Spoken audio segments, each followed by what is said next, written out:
Hey, alright, first, make your weekly appearance. Say hello. Say hello. My name is Crosby. And welcome back to my channel. What's up guys, it's Ella. Welcome to my channel, whether you're new here or not.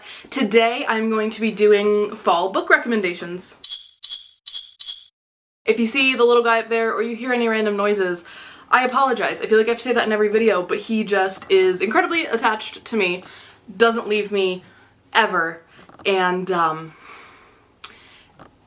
very noisy at the same time. So it's a really convenient combo for filming videos.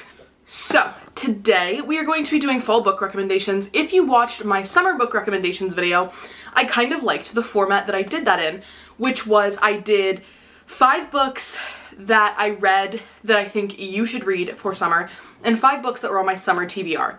And I really liked how that turned out, and I really liked that I was able to give like recommendations that I had already read, so obviously like I can vouch for them. You hear this? I could vouch for them, and I know that a lot of other people could vouch for them. And then I had books that I wanted to read that you guys could read alongside me, and we can kind of compare.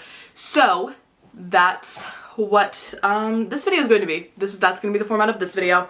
However, for I think the first time on my channel, all books except for one are physical books that I have, because I'm trying really hard to get through my physical TBR right now, because I just made a video of going through my physical TBR and I realized how many unread books I have and how much money I have spent on books that I have not read. So, a lot of rambling, deeply sorry, let's get into the video. Okay, so I think first, I'm sorry, I'm so sweaty. It is still summer when I'm filming this, and it's so hot in this room. Anyway, we persevere. The first book is the only one that I don't physically have, and that, well, I do physically have it, it's just at my dad's house. That's Truly Devious by Maureen Johnson. The whole Truly Devious series is phenomenal. The whole Truly Devious series is phenomenal. It is about this girl, her name is Stevie Bell, and she gets sent to this boarding school that is kind of like a college in which everybody, but they're in high school. It's kind of like a college though, because everybody gets to choose an area of study, of specialized study, and all the kids there are gifted. So her area of specialized study is true crime, which is very fitting because at this boarding school in 1936, the founder of the school, his wife and daughter went missing, and the case went cold and nobody has been able to solve it. So it does alternate perspectives from 1936 to when the crime was happening and like right after the crime was solved, or not solved, but right after the crime, like the investigation, I guess is the word I'm looking for, and then to present day when Stevie is trying to solve the crime in present day, like trying to solve the cold case. However, as she starts to uncover this cold case, people around her start dying or going missing, and it's kind of wild. So it is a trilogy, like originally it was a trilogy, and then they added a 4th book that's like a separate story, and then I think there's gonna be a 5th book that's a separate story on top of that. So I kind of count like the Truly Devious trilogy to be Truly Devious, Hands on the Wall, and I don't remember something about a staircase. Let me look real quick. Okay, so it's Truly Devious is the first book, and then it's The Vanishing Stair, and then it's The Hand on the Wall. So that's the trilogy. I absolutely adore them, and I'm not a huge YA person, but they are YA, so if you were looking for something with very minimal spice, I mean there's a little bit of romance, but very, like, that wasn't even really a subplot I was interested in. Definitely check it out. I can't recommend it enough, especially if you liked books like The Inheritance Games. Phenomenal. Or, Good Girl's Guide to Murder. Yeah. Similar vibes, YA, thrillery, mystery vibes. Okay, so the next book is Everyone in This Room Will Someday Be Dead by Emily Austen. This book I read in July, so you can check out my July wrap-up to hear my extended thoughts on this, because I did just give it a 3-star. However, there is a type of person out there who this book is for that will really, really, really love this book. It just isn't me. So this book is kind of a stream of consciousness about a girl named Gilda. It's about Gilda. just read this book and okay, anyway. This book is about a girl named Gilda who she is a queer atheist who just lost her job. She has anxiety, she has a lot of mental health issues. She just lost her job, and the job that she accidentally gets as soon as she loses her job is at a Catholic church, which is an interesting job for a queer atheist. I would just like to say queer people can be Catholic, queer people can be Christian. Atheists are typically not Catholic. It's just, anyway. This book, like I said, is not for me, but it's definitely for someone, so I'm still including it in this I'm still including it in this video because it has very fall vibes. It takes place in the church, and like the church is kind of, for some reason, gives me fall vibes. The dour narrator in this book gives me, like, the way she writes, you're almost like just expecting something terrible to happen, but it's not a thriller by any means. So, I don't know. I really liked the mental health representation in this book, and I think that if you're looking for something that would be really good to read while it rains or with like a cup of tea or something, this is definitely the book for you, and it just gives me fall vibes. I can't totally explain why.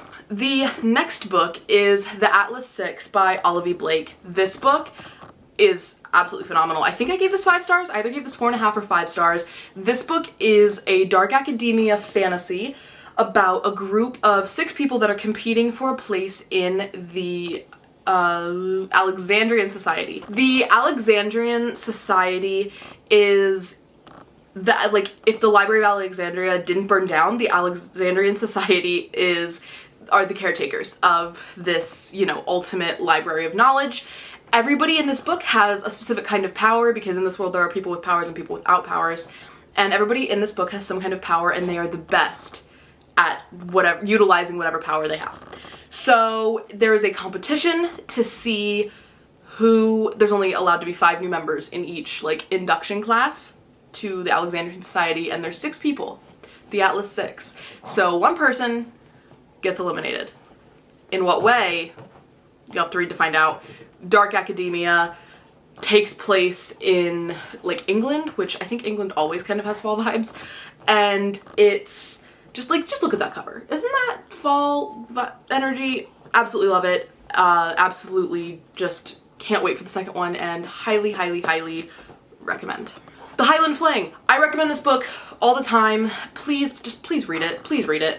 I don't know when this book, like what time of year this book takes place. However, where it takes place is the Scottish Highlands. And so I don't care if it takes place in the middle of June, the Scottish Highlands have fall vibes, and you're not going to tell me any different. So here's a little synopsis. I guess I should do that. I feel like I've given the synopsis so much I can, like, do it off the top of my head. Anyway, Bonnie St. James is a girl who doesn't really have any direction in her life. Her best friend slash roommate also doesn't really have any direction in their life, and they both really want something new. They're young, early 20s Americans, and Bonnie's best friend, who I can't remember her name. I can't remember Bonnie's best friend's name. But anyway, Bonnie's best friend, she finds this ad for a, like, coffee shop that needs taken care of for a month while the owners go out of the country on, like, a trip.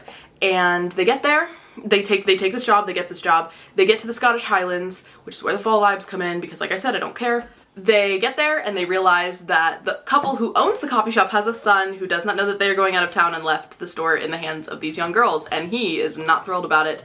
It is grumpy sunshine, but not in the toxic way, which I have come to realize there is a very toxic way to do grumpy sunshine. This is not that. He's just kind of, his relationship with his parents, like, his parents are leaving for a month and weren't gonna tell him, and these girls just show up in his family business. Like, I get it.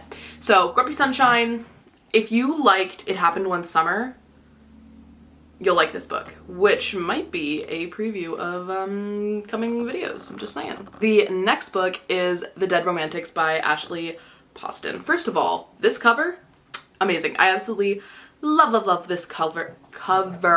It's so great and it looks so good on my shelves. This book was a 5-star read for me. I absolutely loved it. It was the first book I read in July. It was a 5-star read. If you want to hear my thoughts about it, like in-depth thoughts, go watch my July wrap-up. The Dead Romantics is about Florence. She's a ghostwriter, and she recently broke up, not recently, like a year ago, she broke up with her longtime boyfriend in a pretty crappy way, and he kind of took away her ability to write romance, I guess. Like, when the relationship died, so did her ability to believe in love and write romance. So she goes in to meet with the editor of the woman that she ghostwrites for, and it's not her editor, it is a new editor, and his name is Ben, and he is lovely, and he's like, look, I expect you to write romance.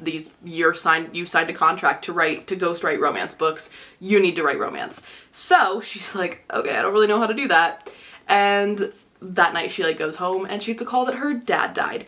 So her dad and her family live in this small southern town where they own a funeral home, and the little trick is that Florence and her dad can see dead people, like that kid from The Sixth Sense. So Florence and her dad were the only two people that were able to see dead people, and a lot of trouble sparked because of that. But while she's at her dad's funeral, there's a ghost that shows up to the door. And who's the ghost but Ben Ander? You go into this book. First of all, this book has an HEA. I don't know if that's a spoiler. I hope it's not a spoiler. I don't read books unless I know they have a happy ending. This book has a happy ending, so don't even worry about that. I absolutely loved it. It was absolutely phenomenal, and I couldn't have pictured it ending better, and I couldn't have pictured the story going better, and it's just a fun, fresh take. And I mean, the crows on the cover are giving me fall, ghosts, and just the atmosphere. She stays in like this inn that I kind of picture like this bed and breakfast that I kind of picture like the one in the movie It Chapter 2, I think is where they stay. Yeah, just phenomenal and highly recommend.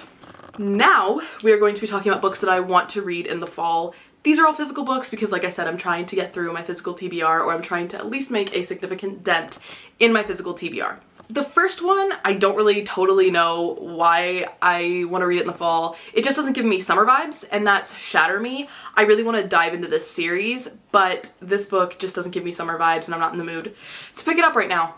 I think this book is a dystopian novel, so hopefully I'm going to be able to get into that, but I do know that it has really phenomenal romance in it, and I love romance as a subplot in fantasy and dystopian novels. So this book I will probably be reading in like early fall, because it doesn't give me like hardcore fall vibes, although it does look a little eerie, but it doesn't give me hardcore fall vibes. However, it gives me even less summer vibes. So I'm gonna really try to get through this book and maybe continue with the series in the fall. The rest of them make a little bit more sense in my humble opinion. So we have The Turn of the Key by Ruth Ware. I bought this book because I got it was on sale. It was like $8. The hardback was like $8 at Barnes & Noble. And there's this YouTuber that I watch, or that I used to watch. I don't watch her as much anymore, but Gabby reads, I think is her name. She reads a lot of thrillers, and this one she absolutely adored, so I'm going to trust her judgment. And on the back, Riley Sager blurbed it, and I love Riley Sager. This book I think is a thriller about a nanny who's accused of murdering the child that she nannied for, but it wasn't her. I don't totally know what it's about, but I'm really excited because who doesn't love a good thriller in the fall? Then we have The Murder of Roger Ackroyd, which is an Agatha Christie book. It's a Hercule Poirot mystery. I've always wanted to give Agatha Christie a try. She's, I think, the most published author in the world. Yeah, the most widely published author of all time, outsold only by the Bible and Shakespeare. And I just think that the fact that a woman is the most, like, widely published author of all time, I think the fact that a woman is the most widely published author of all time is really, really cool, and I'm going to read what all the hype is about. Up next, we have like the quintessential fall novel, and that is The Secret History by Donna Tartt. This book is hefty. It doesn't totally look it because but the pages are like paper. The pages are like really thin, okay? They're super thin, and it's like okay, you need to leave. He always needs to leave. This book is like the quintessential fall novel. It's about this group of people at this group of boys at like a very elite New England boarding school, and I think one of them dies. I don't know. I don't totally know, but a lot of people love it. It's dark academia, but she big. So I hope I like it. But I really actually am very excited to read this one. I'm just a little intimidated. The last book in this video is the Southern Book Club's Let's try that again. The last book in this video is The Southern Book Club's Guide to Slaying Vampires. This book was recommended to me a while ago. I think it was recommended to me like last year or the year before that, and I've heard really amazing things about Grady Hendrix, so I'm going to give this a shot. I know very little about it. I think the cover is pretty descriptive. I think it's about a Southern book club that thinks there's a vampire in their town killing kids. I don't know if it's a real vampire and this is like a supernatural book, or if this is like a thriller and it's like a murderer guy who thinks he's a vampire. I don't know. I don't know, but I have no idea which direction this book is gonna go, and I think that's almost more fun. So that is the last book in this video. Thank you guys so much for watching. I hope that you got some good recommendations of books to read this fall, and let me know if you end up reading any of them, because I would love to hear all of your thoughts and all of your opinions. Like I said, thank you guys so much for watching. Please like, comment, and subscribe if you feel so inclined, and I will see you when I see you. Bye guys.